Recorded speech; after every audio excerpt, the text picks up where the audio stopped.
تخيل معايا دلوقتي الرسول شايفك وانت بتعيط، حاسس بيك والمسؤولية تعباك وهد حيلك، شايفك وانت تايه في الدنيا وعايز ياخد بإيدك، عايز يكبر خاطرك. تخيله قدامك دلوقتي وانت تعبان، كان هيعمل ايه؟ كان هيطبطب عليك ازاي؟ كلمة واحدة منه، لمسة واحدة منه هتخلي كل الهم اللي جواك ده يروح.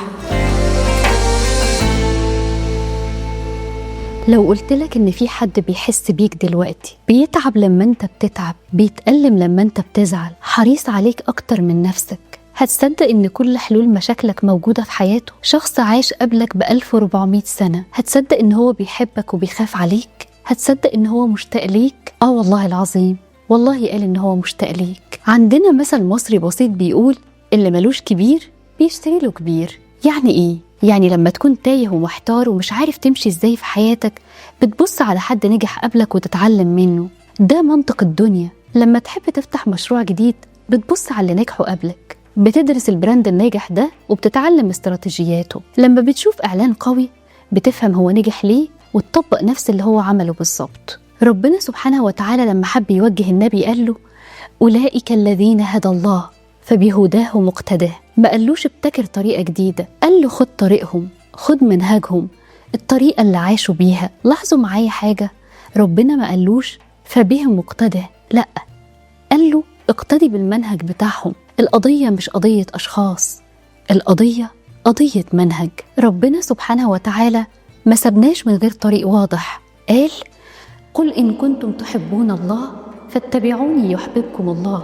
عايز ربنا يحبك؟ حب الرسول، اتبع الرسول، اعمل زيه، اعمل زيه في كل حاجة في حياته. شوفوا كان زوج ازاي علشان تعرف تبقى زوج ناجح زيه. فضل مع السيدة خديجة 25 سنة في حب. عايز تبقى صديق بجد؟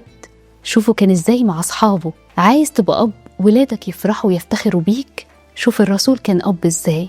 ربنا سبحانه وتعالى قال: لقد جاءكم رسول من أنفسكم، يعني إنسان زيك، بيحس زيك، مش من الملائكة وبعيد عنك، بيتألم زيك، بيحزن زيك، بيفرح زيك، بيجوع ويعطش زيك. هو هيفهم كل شعور انت بتعيشه. شوف الآية دي: عزيز عليه ما عنتم، يعني بيتعب لتعبك وبيتألم لألمك.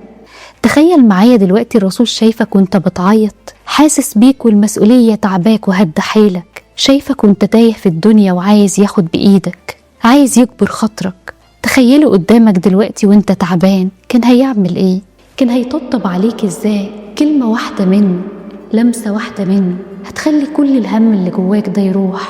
حريص عليكم، يعني عايزك في أحسن حال، عايزك في الجنة معاه، مش عايزك تضيع ولا تتوه. حريص على أمانك ومصلحتك. انت متخيل لما ربنا سبحانه وتعالى هو اللي يقول ان الرسول حريص عليك؟ كل كلمة قالها كنز، كل نصيحة منه ذهب، لو طبقتها في حياتك هتسعد.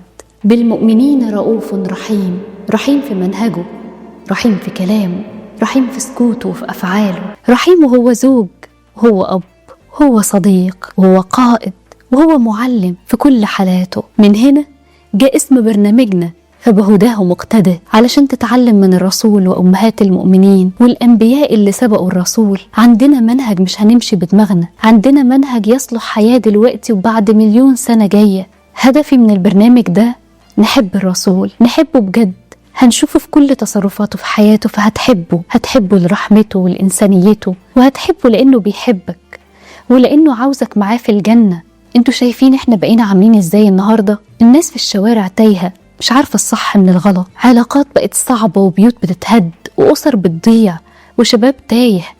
ربنا ادانا المفاتيح، تعالوا نقرب من الرسول، نعرف كان عايش ازاي. الصحابة اتبعوه وعاشوا وماتوا هم على خير وصلاح. أول ما تعرف الرسول كان عايش ازاي وتفهمه وتتبع خطواته، هتحبه، وساعتها هتنول محبة ربنا سبحانه وتعالى. هنعيش الرحلة دي مع بعض وهنتعلم منه، من كل موقف وكل حكاية، وهنطبقه في حياتنا.